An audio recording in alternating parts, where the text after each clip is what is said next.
今日は神奈川県横浜市の金沢八景駅にやってきたのだ。京急線とシーサイドラインの2路線が乗り入れていて、横浜駅からは京急で約20分なのだ。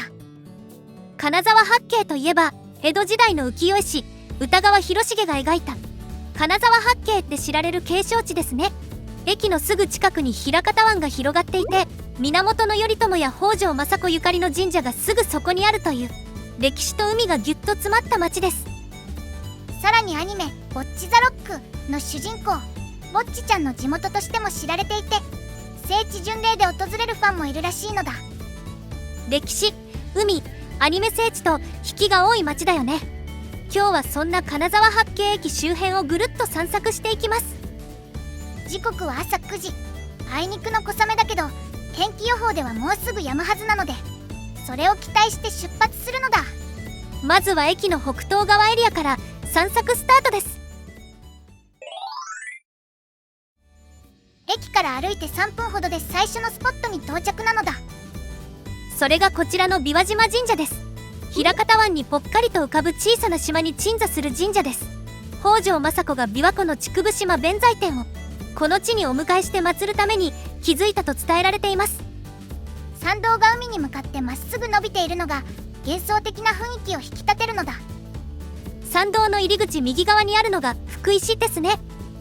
後で気づいたからちらっと映ってるだけなのだ。映っててよかったです。源頼朝が瀬戸神社をお参りする前に平方湾で体を清めたそうなんですが、その時に脱いだ服をかけたのがこの石と伝わっています。そんな石がまだ残ってるってすごいのだ。それからここアニメ「ボッチ・ザ・ロック」の聖地としても有名みたいです。僕は見たことがないのでよくわからないけど、金沢八景駅周辺はそういった聖地が多いみたいなのだ。海に囲まれた小島の神社って独特の雰囲気があっていいですね。ベンチでもあったらここで小1時間ぼーっとしていたくなるぐらいなのだ。ただ弁財天様の目がちょっとリアルでドキッとしたのだ。なんとも印象に残る不思議なリアルさがありました。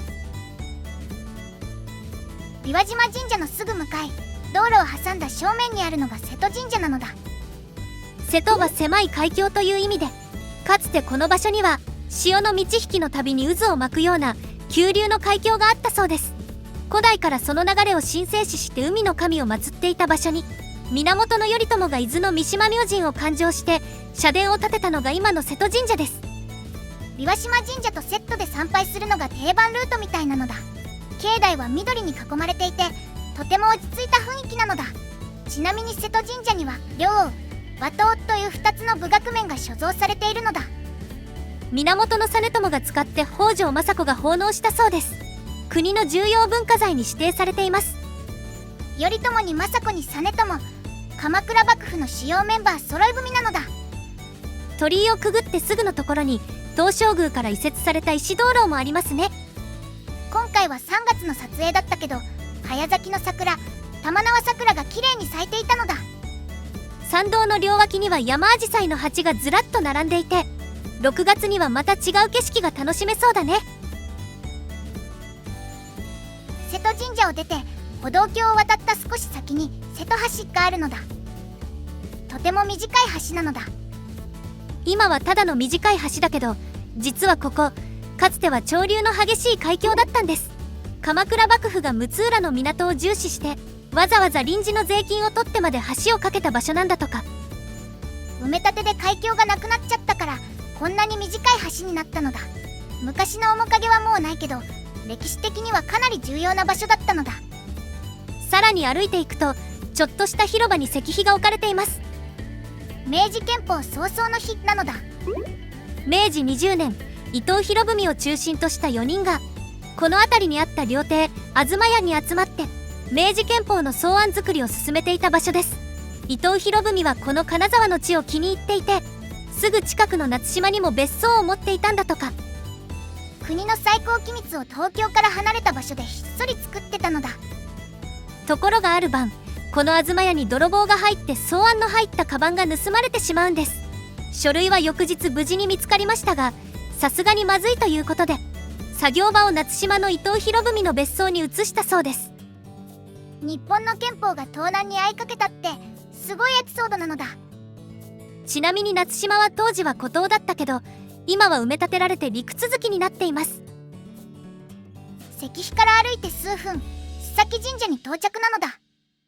もともとは長浜という別の土地にありましたが、1311年に大津波で村ごと壊滅してしまい、生き残った住民が鎮守の神様と一緒にこの地に移り住んだのが始まりなんだとか。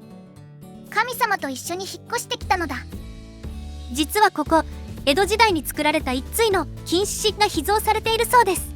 流行り病の子供がこの獅子に頭を噛んでもらうと早く良くなるっていう言い伝えがあるそうですね。病気を治してくれる金のライオン、頼もしいのだ。そしてそのすぐ隣にあるのが龍華寺です。もともとは源頼朝が瀬戸神社の別当寺として建てたお寺が前身で、800年以上の歴史があります。地元の人からは花の寺と呼ばれているらしいのだ。春には約200株の牡丹が咲くそうです。今回は3月だからまだ見られなかったけど、仏像や梵鐘も立派で見に来た甲斐があったのだ。境内はとても綺麗でしたね。鎌倉時代後期の作と推定されている梵鐘は神奈川県の重要文化財に指定されています。観音像もとってもかっこよかったのだ。龍華寺から横道に入ってまっすぐ行ったところに金沢図書館があります。金沢地区センターと同じ建物に入っているのだ。下調べしてた時に外観がやけに立派だったから予定コースに加えてたのだ。1980年に横浜市内で6番目の図書館として開館した施設で、蔵書は約17万冊あるそうです。図書館巡るの好きなので楽しみにしてたけど、休館日でした。なんでこういつも行く時に限って休館日なのだ。気を取り直して駅の近くにあるイオン金沢八景店に向かうのだ。お目当てはイオンのフードコートに入っているドムドムハンバーガーです。実は今回の散策でこれをかなり楽しみにしていたのだ。最盛期には全国に400店舗近くあったドムドムハンバーガーですが、2026年3月の時点では全国でたったの27店舗まで減ってしまいました。関東には約11店舗、なんと神奈川県ではこの金沢八景の1店舗しかないんです。41ヶ月連続で増収してるってニュースは見たけど、そのニュースの時は29店舗って書いてあった気がするのだ。また2店舗減ってるし、なくなっちゃうんじゃないかって不安になるのだ。店舗が少なくて食べられる機会もそうそうないから寄ることにしました。それにしてもメニューがチャレンジングなものばかりなのだ。春菊かき揚げ、わんぱくメンチカツ、手作り厚焼き卵、ごぼうスティック。店舗によってはさらに丸ごとトマトバーガーや丸ごとカニバーガーなんていうのもあるみたいですよ。なんだか破れかぶれ感がすごいのだ。今回は変わり種じゃなくて定番の味を食べたいということでビッグドムのセットを注文しました。お値段は1030円です。最後にドムドムを食べたのがいつか思い出せないぐらいだけど、結構いいお値段するのだ。セットの飲み物にエナジードリンクのゾーンが選べるのにはびっくりしたね。ドリンクのチョイスも攻めてるのだ。ゾーンは久々に飲んだけどなかなか美味しいのだ。そしてメインのハンバーガー、見た目はとっても美味しそうです。薄いパティが2枚入ってるのだ。見た目からはあんまりお肉感がないように見えるけど、いただきます。これ美味しい。予想を超えてきたのだ。味の傾向としてはパーキングエリアとかにあるハンバーガーの方向性かもしれないのだ。それだけ聞くとそんなにって感じがしちゃうけど、それをとびっきり美味しく仕上げましたって感じなのだ。これかなり気に入ったのだ。ソースからも香ばしい匂いがして食欲をそそります。ケチャップとピクルスもいい仕事してるのだ。ポテトはマクドナルドに似た細いタイプだけど、あっちよりも少しお芋の味が強いかな。どっちも別の方向性の美味しさがあるのだ。これも美味しいのだ。価格帯で考えるとライバルはバーガーキングやモスバーガーになるのかな。そう考えるとこんなに美味しいのも納得かも。ドムドムすっかり気に入ったのだ。もっと店舗増えてほしいのだ。大満足のランチになりました。お腹もいっぱいになったところで駅のすぐそばにある金沢八景権現山公園に向かうのだ。2022年にオープンした比較的新しい公園です。ここにはかつて徳川家康を祀る東照宮があって、その別当時だった円通寺の跡地を公園として整備した場所ですね。園内にはかやぶき屋根の旧円通寺客殿が残されていて、江戸時代の面影を伝えています。実はこのかやぶき屋根、京急のホームからも見えるのだ。電車に乗っててあれなんだろうって気になってた人もいるかもしれないのだ。その正体がここだったんだね。駅直結でアクセスは抜群だし、できたばかりなので園内はとても綺麗でした。家康が生前ここからの眺めが好きで何度も訪れていたそうなのだ。それなら展望エリアまで登ってみましょう。どんな景色なのか楽しみなのだ。木が茂りすぎてて景色がかなり遮られてたのだ。当時の金沢八景はとても風光明媚な景観で、家康はとても気に入っていたそうです。景色は微妙だったけど、駅前でサクッと立ち寄れる歴史スポットとしてはおすすめなのだ。駅前だもんね。ここからは駅の南側エリアを散策するのだ。まずは平方湾プロムナードを歩いていくのだ。金沢八景駅近くから約 1km 続く遊歩道で、平方湾沿いにシーサイドラインの高架下をずっと歩いていけます。ちなみにこの辺りの風景、アニメ「ボッチ・ザ・ロック」にも何度も登場しているらしいのだ。ファンの人が見たら、あ、ここだってなるのかもね。湾にはボートやクルーザーがたくさん停泊しているのだ。ヤシの木が植えられてて、シーサイドラインの高架が屋根みたいにかかってて、天気が良ければちょっとしたリゾートみたいな雰囲気はあったのかもね。プロムナードの途中にある金沢八景公園を通り過ぎてさらに歩いていくのだ。この先に気になるカフェがあるので、そこを目指します。プロムナードをのんびり歩くこと約10分、喫茶オリビエに到着なのだ。平方湾に面した場所にあるお店で、レトロな雰囲気と海の近さが両立してる感じだね。 Google マップの写真を見て、ここは行きたいって思ってました。店内はかなり年季が入ってるけど、それがまたいい味を出してるのだ。静かな店内にジャズが流れていて、とても居心地がいいのだ。ただタバコの匂いが結構あるので、苦手な人はそこだけ注意かな。ブレンドコーヒーを注文したのだ。苦味がしっかりある美味しいコーヒーなのだ。コーヒーと一緒にチョコスティックがついてきたのもちょっと嬉しいポイントでしたね。静かなジャズを聴きながらコーヒーを飲んで、散策の疲れをしっかり癒せたのだ。喫茶オリビエでしっかり休憩した後は次の目的地野島公園に向かうのだ。その手前、平方湾の南端にかかっている優勝橋を渡ります。ここを渡れば野島公園のある野島町に入ります。アーチの形が綺麗な橋なのだ。金沢八景の景勝地の一つ、野島の関所にちなんでこの名前が付けられたそうです。名前の通り、夕暮れ時にはとても綺麗な景色が見られそうだね。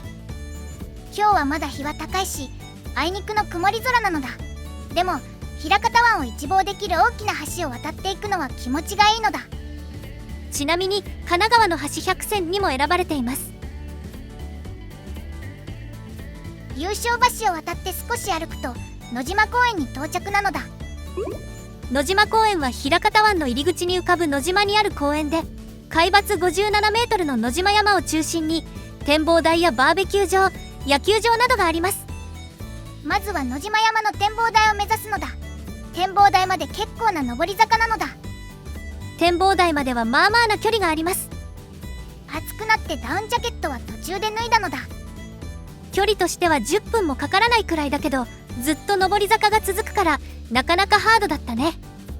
最近はなんだか登ってばっかりな気がするのだ。展望台が見えてきたね。ようやく着いたと思ったら螺旋階段。まだ登るのだ。ようやく到着。苦労した分、展望台からの景色は見事です。360度どこを向いても開けていて、平方湾や八景島はもちろん、丹沢の山並みやみなとみらい方面まで見渡せます。あいにくの曇り空で富士山は見えなかったけど、それでも十分満足できる眺めだったのだ。天気が良ければ富士山や房総半島まで見渡せるそうです。金沢八景の地名の元祖8つの景勝を一望できる場所なんだって。展望台から降りていくと野島貝塚があるのだ。縄文時代早期の遺跡で横浜市内に現存する最古の貝塚です。こんな場所に縄文の人たちが暮らしていたんだね。展望エリアから降りる前に周囲をぐるぐるしていたら夕映えスポットも見つけたのだ。神奈川の景勝50選に選ばれてるんですね。確かにここから見る夕暮れの街並みと海は綺麗だろうね。次は野島稲荷神社に向かうのだ。せっかく登ってきたけど、どうやら山を降りたところにあるみたいですね。下りは下りで足に来るのだ。小さいながらもしっかりした山登りした雰囲気になってます。そしてこちらが野島稲荷神社なのだ。またまた階段が。展望台に比べれば大したことはないんだけど、心が登ることを拒否し始めてるのだ。野島稲荷神社は1227年鎌倉時代の創建で野島町の総鎮守です。京都の伏見稲荷の系統で約800年の歴史がある神社ですね。ここでも徳川の名前が出てくるのだ。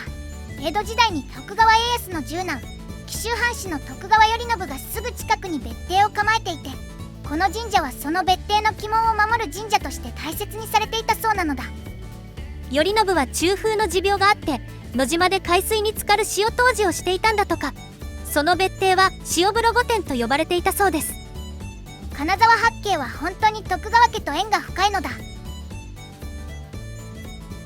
神社のすぐ隣にやけに立派な建物があったので気になってました。謎のモニュメントもあるのだ。横浜市の野島青少年研修センター、1992年に野島公園内に建てられたものです。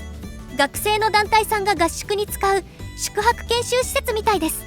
野外炊事やカヌー体験ができる場所なんだって。おおむね20人以上の団体から利用できるそうなのだ。そしてそのすぐ目の前にはバーベキュー場があります。有料だけあってしっかりしてるのだ。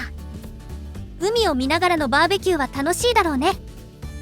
この辺散歩コースとしても気持ちのいい場所なのだ。今日は誰もバーベキューをしてませんでしたけど、公式サイトを確認したら予約はできるのでシーズンオフってわけでもないですね。3月はポツポツと埋まってて、4月は夜を中心にほとんど埋まってたのだ。お花見シーズンの4月からが本番って感じなのだ。しばらく歩くとつとも海岸に出たのだ。ここは横浜市で唯一の自然海浜です。